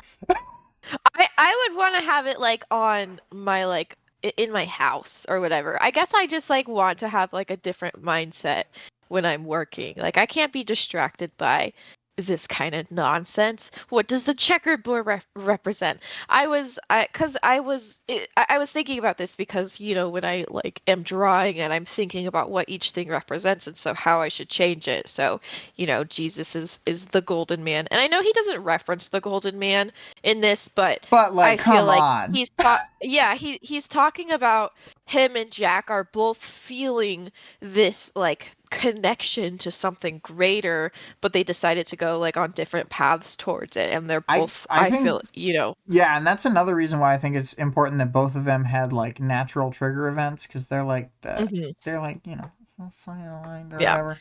Um, but Yeah, they're connecting with they're both like reaching towards this connection with their agent in like very different ways. Like the number man is I feel like you know like trying to save the world or whatever, and at least that's what he thinks he's doing. And Jack is like, oh, I love this great feeling I get when I kill people. um yeah, yeah. I'm And like so the I really like how your checkerboard, like, you changed all of them to red rather than being like just one additional black space. Because I feel like on, maybe I'm misreading it, but it feels like on the original Dolly one, there's just one additional black space on the checkerboard, and not that they're yeah, all different. yeah, I took it as like I interpreted it as the shadow of the cross, not like a literal shadow, but that is the space that it's occupy Yeah, that the because cross is occupying in a we're whole seeing like the vertical sense. three-dimensional version of it, like side and like bottom on, and Hmm. then like that imprinting itself as a 2D image because it's like we're seeing the 3D of a 4D, and then You're that's right. like the 2D shadow of it. Like it's great. Like I really like it. And that is imprinted itself straight down, but there's also the shadow of like Jesus' arms behind him. I don't Yeah, know. I It's I really, really compelling. Like I wasn't familiar with this piece, even though they talked me about it, neither. but it's excellent. Yeah, this is the first one I'm seeing it, but I was like, at first I was like, whoa, because I was expecting something similar to the, like, I know it said Dolly, but I wasn't really like thinking about it. So I was expecting something similar to the golden ratio, or like that, that diagram of that guy with the numbers around him or whatever, with his arms out and stuff. So like The this was like, Vitruvian Man kind of thing. yeah, this was like really intense compared to that. So I don't know. I was just curious if you had any idea about what the like checkerboard is really representing here, or like what the intention behind it was, because I didn't know. I mean, I made like the cross red and stuff because of like the violence and the chaos and everything that's kind of behind all of this, and that's implied, like it's talked about in this chapter, like why is Jack like one of the worst people in the world? Why does he have a better connection with his agent than everybody else, I guess I'm not sure. This is just from a Medium post, but someone talking about this painting is saying that a big part of what affected Dolly's work after 1945 was the atomic bomb, and like this changed age, and like the like idea that like this weird like mathematical thing that like actual atoms could have like produced this. So there could be a link where the number man sees like what they're doing and powers as like the next step, in the same way that the nuclear bomb was like the next step or whatever. You know what I mean? Yeah, I think so. Yeah. So maybe it's like symbolic, not only that there's like the mathematical warship, but like specifically that Dolly had become obsessed with this sort of revolutionary technology, or like in, because they call it like the nuclear age and stuff. So like, Hmm. yeah, the powers age, whatever. Yeah.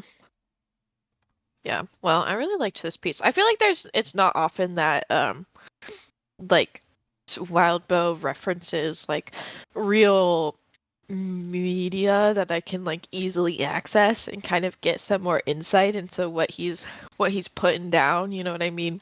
Yeah. Like I feel like he references like literature sometimes, like the characters. I feel like I mean in the Forbidden Tattletale chapter, I think they talk about like some specific pieces of literature.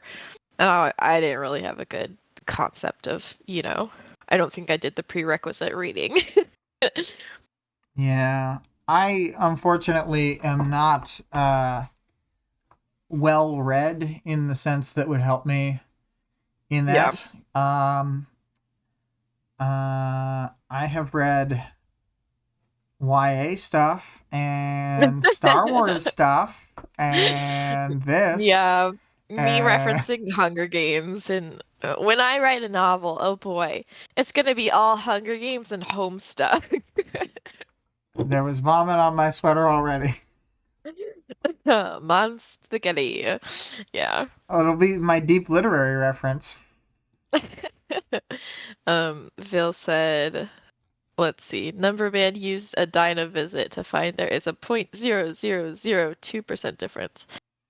He does reference a lot of classics directly and indirectly. Yeah, exactly. I feel like I'm always missing out because I haven't read that many classics. Like I think I've read like the basics, like Great Gatsby, To Kill a Mockingbird, um, Pride and Prejudice, the big three. Yeah. I think Dolly might have several crucifixion things. I think this Oh, must have been really? the one they're referring to, but I'm seeing one that's like more abstract, that's kind of like all nails coming in. Let me Oh. try and I'm gonna screen cap you a picture of it. Oh snip, please come up on the right monitor. Mm, Yes. Now was Dolly. I feel like he's giving Catholic vibes. Was Dolly Catholic?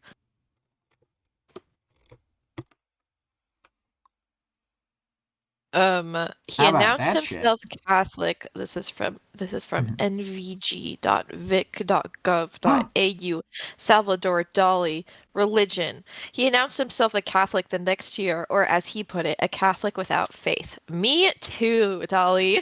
I Um, think I'm he- okay. So, like many people in our lives, I am like culturally Catholic. Like I grew up in yeah. a household that, like, in a way that's hard to define, like we have the sensibilities of Catholics to a certain extent, but hmm like I didn't go to Catholic church and I was always hmm a non-believer, but I would still consider myself culturally Catholic. Yeah. Yeah. I had a very different. I was very, very, very devout Devout, I know. Well, for that's the thing is for like many years. all of my family members from the previous generation, like whether they're Catholics now or not, they all grew up very devout, many of them into hmm adulthood. So like I certainly am familiar with the types. Yeah.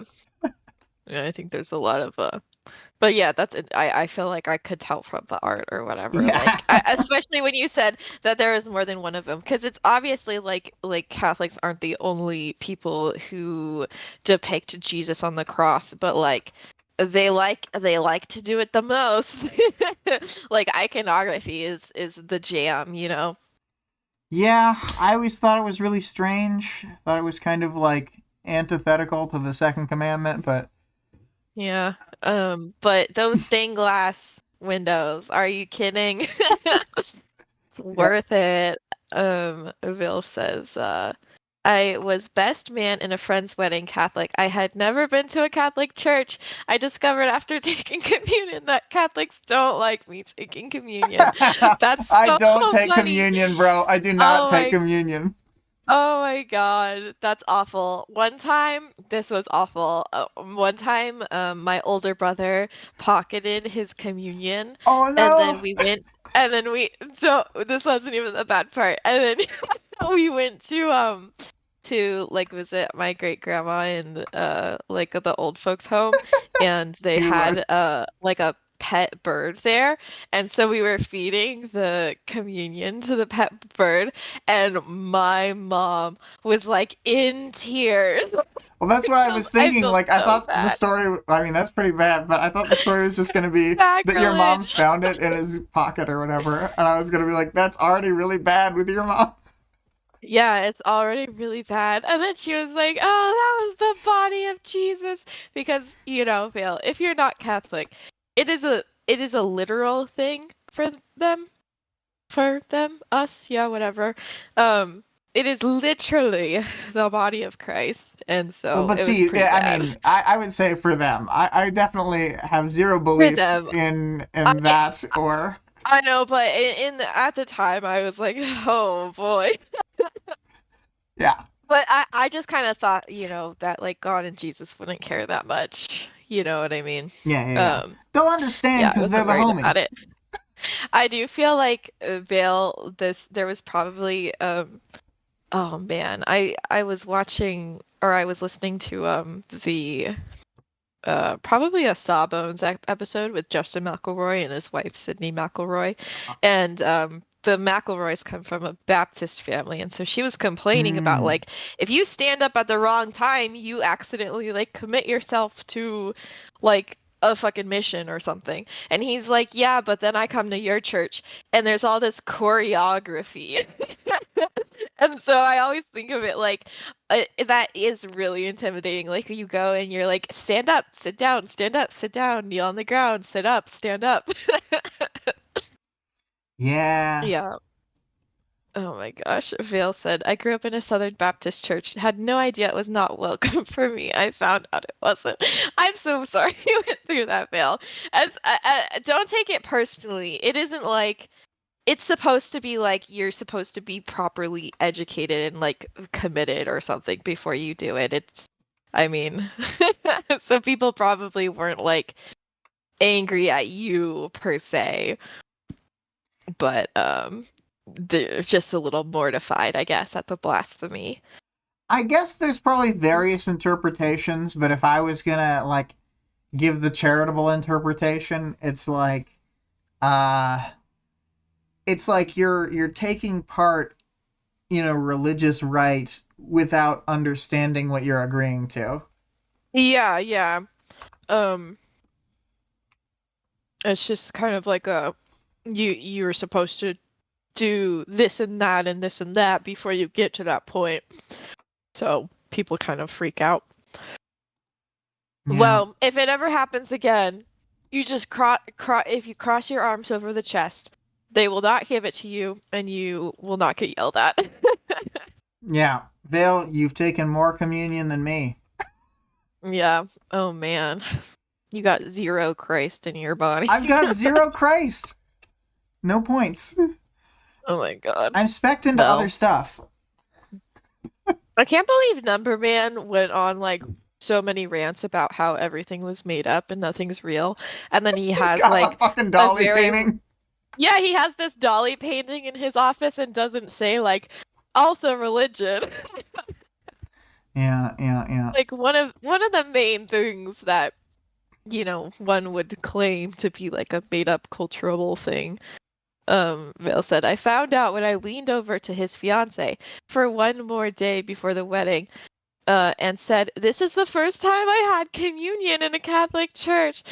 The mortified look, I'll never forget. That's so awesome. Dude, I'm so sorry. At the same time that I'm sorry that this happened to you, it's very funny. It is really funny because it doesn't matter because it wasn't real, and so you just like cause these people so much distress.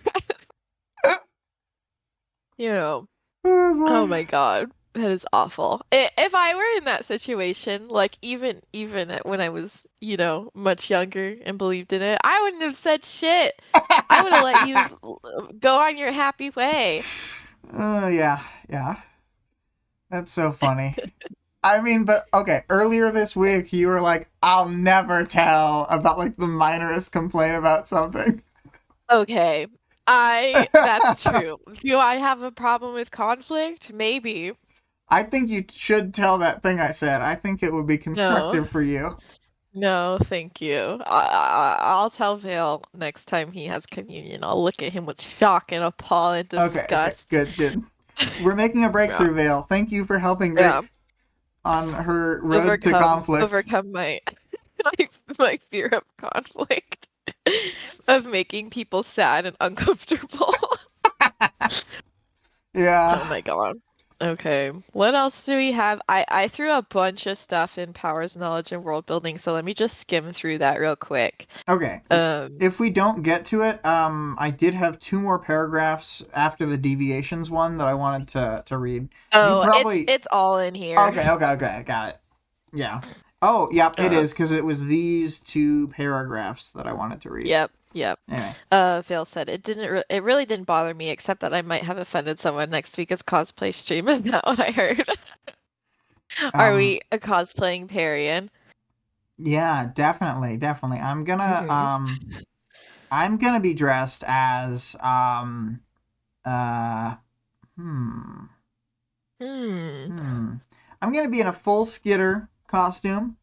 With the mini cape, the mini skirt, the leggings. It's the full coverage.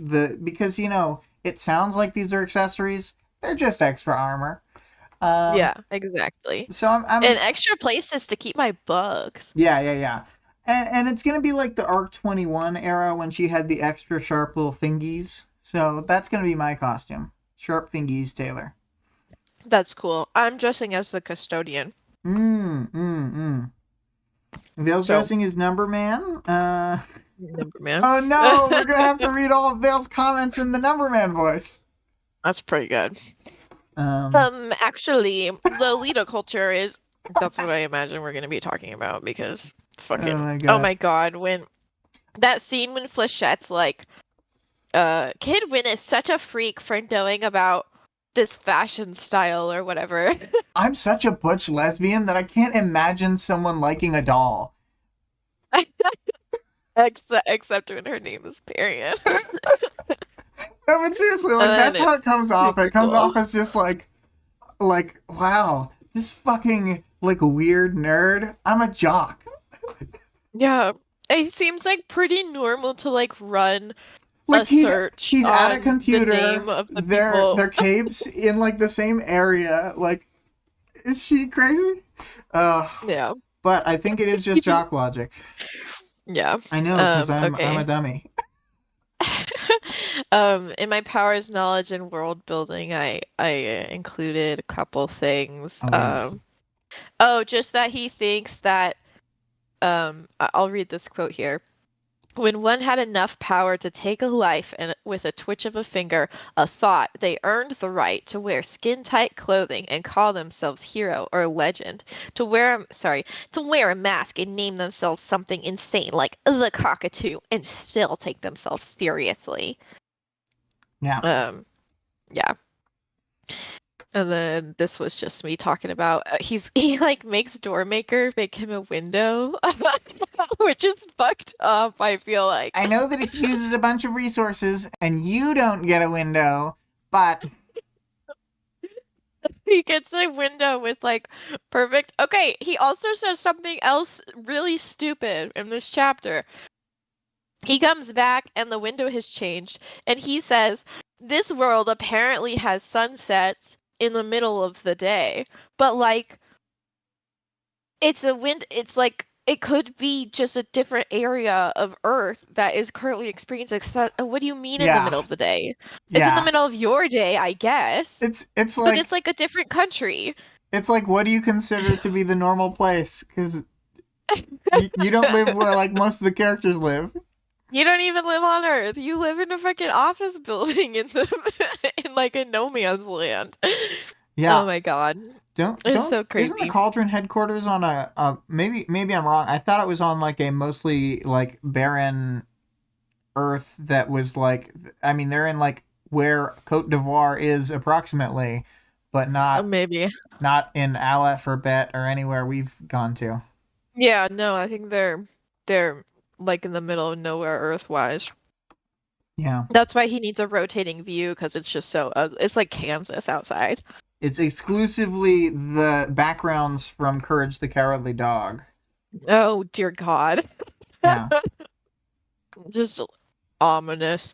Um, okay, the other thing that I have was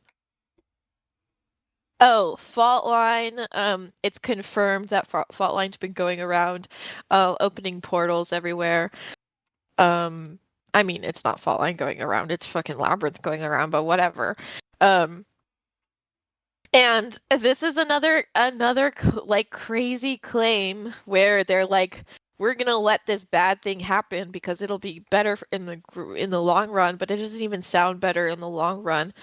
They're like letting them do it so that they can just write down like all the people that are paying to have the portals open and like I guess kill them. Yeah, here he's like, if and when that happened, the young woman and her team, perhaps organization was more fitting now that their numbers had grown, would get a visit from Contessa. They would be removed from consideration. The portal would be sealed. They don't know how to do that. And Cauldron would be safe again. Okay, dude. Um, and there's another Yeah. time. Oh yeah, okay. And through her, Cauldron would uncover enemies to be eliminated in one fell swoop. And it's Like, what like do you mean enemy? Like, what are you talking about? this makes me this is a good like uh moment for me story wise because this to me sets up the whole thing with the um somebody getting under their guard later and then being like, oh, we'll let this whole big force grow up against us because it will uncover, they'll, cluster in one place or whatever. And then it's like, oh, gotcha. We fucking gotcha. you know? Yeah. And yeah, so I It's think just that Cauldron was doomed from the beginning because they yeah. keep doing dumb stuff. Yeah. Okay, and then they reference how they had to like build a new facility after the Seamerg like stole a big chunk and threw it into Madison. Um yeah. and then they're like, "Oh, well, we just need to have more safeguards or whatever," It's which is funny silly. because But like the Cauldron base was built so long ago, and the Madison thing was like a year and a half ago, and mhm, so it's like their base was had to be refurbed so much so recently before the story. I don't know, because mhm. it's just kind of weird feeling because like it was there for like 20 years Yeah, or more. It's yeah. weird. Makes me And he feel says that they, that kind of way. yeah, he says that they were near a breakthrough, but he doesn't like go into what that would have been. Um, I think they must just mean on like making formulas better or something. oh, okay, sure. Okay, and then I have like the whole section here where he's talking about all the different types of ways that the powers can deviate. Ah, yes. So, the first bit was the deviations bit that I had read earlier, right? And then, or are you up at a higher spot? No, we're at the same spot, right? Yeah, that's right. And then, so it's all the bits I read earlier about the minor deviations, and then it's the formula wasn't exact, though they learned more every day. There were still unknowns regarding powers. Whatever connection the agents formed with individuals before or during a trigger event, it didn't manifest as strongly through the formula. When the subject was stressed, their body engaged by that distress, the connection grew weaker. Um, which is interesting. Because it's like even during the formula trigger events, they have to have like the exact right mental state. But like Right. if they get thrown off or if they think there's a reason to be worried, then it'll like go wrong. It's really weird. I don't know. And I didn't feel like Battery getting her power like they were very like they did not nail getting her a good mental state. They're just like, okay, just try to be calm. I'm leaving now. Bye. Yeah. Yeah. I mean, they made her like go through like therapy sessions or something. So maybe it's more of like a broader mental state rather than like in that very moment. Well, but it Although seemed I to assume that be. in that very moment that it does affect their power, obviously, because Yeah, it did with Battery. I was gonna say it's like her go to caused this whole like like generative like the power is generated off of her mental state that she like defaulted to during that. So Yeah, maybe it just was that she would have been able to um like use her power whenever she wanted and not like had to charge it or whatever. And so this is like part of the quote unquote connection growing weaker. It's like hmm. too tied to her body in some way. Hmm. I thought maybe because the powers they want to give the user utility seemingly, but they don't want to overpower most of the time. Like it's pretty clear Yeah. that powers like just don't want to be too viable. Hmm. And they so it feels like she would have gotten a weaker version of the power if it was always on than the build Hmm. up release charge.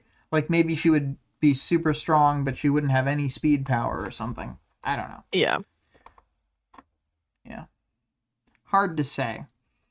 Battery, we're gonna pour one out on the ground for you. You're a real one. Um, pour one formula out for Battery. Oh God. Pour one half of a formula out for Battery and then drink the rest of it. Yeah. Pour half a formula out for the homies. Um. Okay, so then there's like, in typical cases, the agent seemed momentarily reach out and search the entire world, many worlds, for reference material to seize on the subject's conception of a bird or a conception of movement to build up an understanding of things that didn't exist in the agent's realm of experience. Or other things, such as giving ironic punishments like burning out the eyes of the clairvoyant. Um, was there more ones that you wanted to look at and engage with here? Just the these last two, and for many, for 93% of the unfortunates who were so afflicted, the agent drew from plant and animal life, from physical objects, materials, and designs in the subject's immediate vicinity. But 7% of the extreme deviant cases didn't find something physical, and there was little to nothing to rein things in.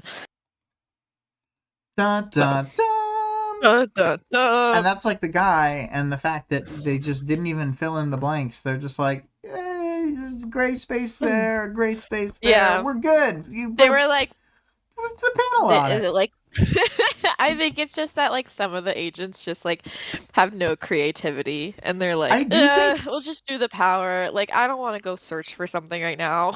yeah, I think that that's one of the things is that each power has like a different, complicated, weird mindset with Mhm. like sometimes like really specific hindering priorities.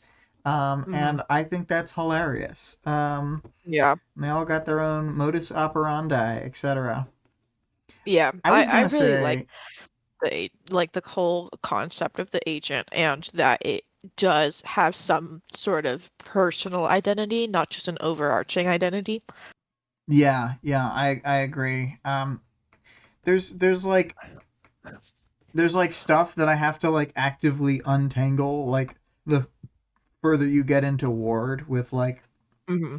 world knowledge and stuff, and I'm like, yeah, I just gotta remember that did not happen in Worm, not once. Yep. Yeah. So, um, and it's funny because there's like stuff right near the end of Ward where I'm like, I wish you knew this for the next chapter of just like Yeah. I think Harrion has like a weird change of characterization a little bit. It's one of my Okay. few complaints about Ward, and maybe it's just like a dumb. You know what? Maybe I'll reevaluate it when we get back there. But I kind of thought she was portrayed one way in this chapter here, Hmm. and then kind of retconned. I mean, maybe she like thinks about past events differently or whatever, but it just felt a little incongruous. I don't Yeah. Hmm. We'll see. know. The bonus this week was all our yapping. The audience participation. um 21.x. What hijinks would you get up to with Numberman power? And we have the same one answer that we already had. So I'm gonna read Vale's answer. I'm not a terribly ambitious or social person, and I do have some minor villainous leanings. I would use his power to become the most powerful and successful jaywalker on the planet, eluding all efforts at capture or discovery of my mysterious self, while live stream jaywalking through the most insanely dangerous roads I can find. My power would be used to find the right locale, evade the police, who would become quite anti-jaywalker due to my hijinks, establish identities to enable streaming, and of course, actually jaywalk. You know, but the problem is that while you're the superpowered jaywalker, when the police step up their jaywalking crackdowns, it's gonna be the standard jaywalkers, your former comrades in arms, who are receiving the brunt of the. Mm. And that'll be the moral quandary of the book, actually, I think. Yeah. You're like, oh, is it really worth me getting to be the ultimate jaywalker if It means, all of my allies are suffering? yeah. It's just more of a challenge for us. I basically have the exact same answer as Vale, except except I call it parkour. Parkour! And I would become like a famous parkour artist for sure. Like that's awesome. People, you just get to take videos of yourself being awesome, and people are like, "Holy shit, you're so cool." That's a dream. Yeah. I'm I sure that also think that parkour just looks really fun. yeah. I feel like, you know, I would do, you know how Numberman, he's like super efficient. Well, I would be like, you know, in a speed run when they're in a part where they gotta wait for something to happen, but it's a task, like the tool assisted speed run, so they just stunt the whole time. Well, anytime I had to wait for anything, I would just be like task stunting on people, like Yeah. jumping around. I would be parkouring like you, but like doing it just to stunt on people and like not Yeah. to get anywhere. Oh Vic would God. shout parkour. I would be silent, like a controlled.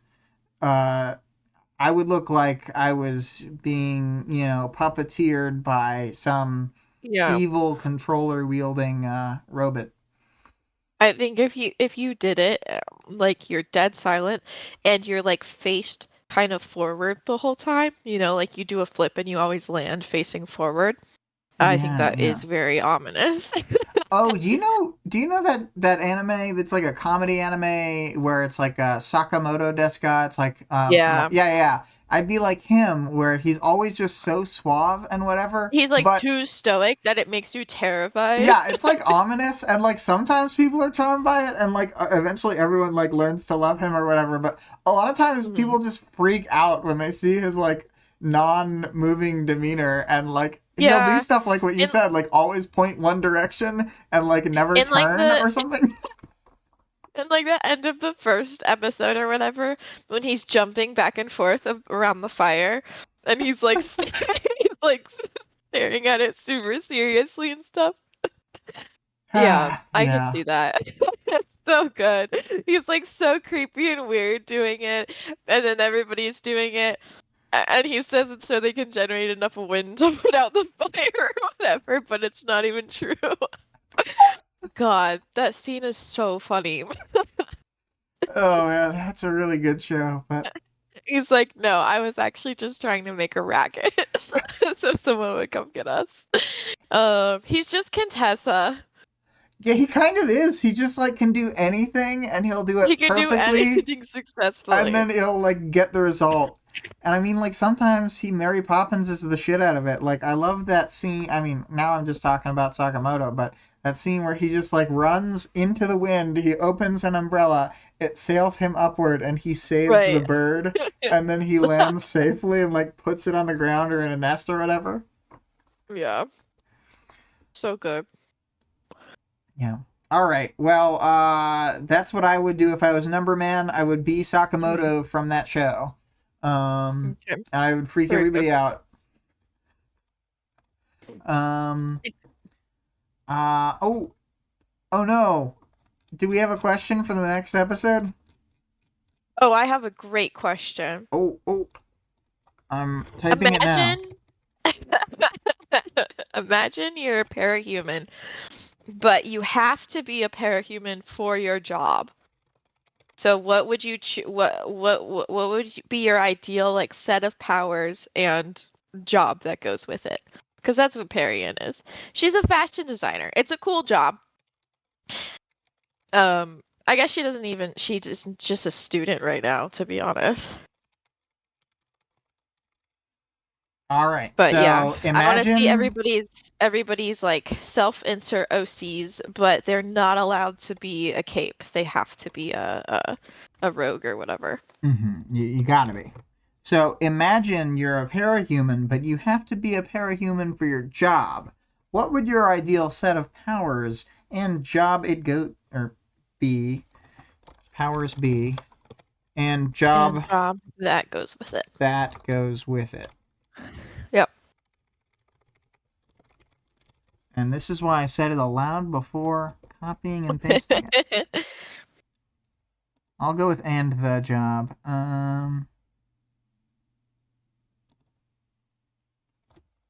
Now what would be your yeah? There we go. Bill, Bill I said had to. interesting. Google's jaywalking jobs. You could be Vale, if you really want to be a jaywalker, you could be one of those people that holds up the slow sign near construction zones. Like all you're doing is like walking in the middle of the road and blocking people. That's Walking true. back and forth, back and forth. That's pretty powerful. It's pretty good. All right. I'm glad that you thought of that so quickly. I don't know if you thought of it earlier or if it was just off the dome, but impressive. Yeah. I wanted people to do like their loser rogue OCs. So Yeah. Of course. gotta be more of a loser. Yeah, Phil said, my power is to make things around me go slower. It's so good. No spoilers, Vale. We'll You hear it can't next. just tell me your powers. Yeah, we'll hear it next episode, which is hopefully tomorrow. Oh my god, I've got to start the outro music. Yep. Because we're gonna cut it off like we do when we... And you know what?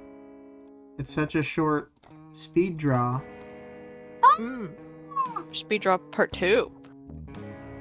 And here I am trying to, start it off again with just the space. I forgot that if it's at the end of the track, I've got to move it to the beginning of the track again. Restart it. Because it's paused on the last frame technically when you use play and pause. And yes, I do everything in weird janky ways because it's kind of more fun for me too. If I'm being honest. Like, I just think there's like a tactile feel. Like that time I did the battle at the bank thing, like, the fun part wasn't that I was showing the battle, it was that it was so shitty. I really believe that. It was like trying to finagle everything. Yeah. That's good. Anyway, so reading them classic links. Our dear friend ScarlettXOX made this song at twitch.tv/Scarlett_Rogue. And this particular track is Imago, which is also the name of this arc. However, I will probably just keep using this song on the next arc. Oh yeah. The Discord server link can be found in the stream description as well as the channel description. The author of the work being discussed can be supported on Patreon at patreon.com/wildbow. The full text of the work is available online for free at parahumans.wordpress.com. And there is also a fan-made audiobook of the entire work at audioworm.rain-online.org.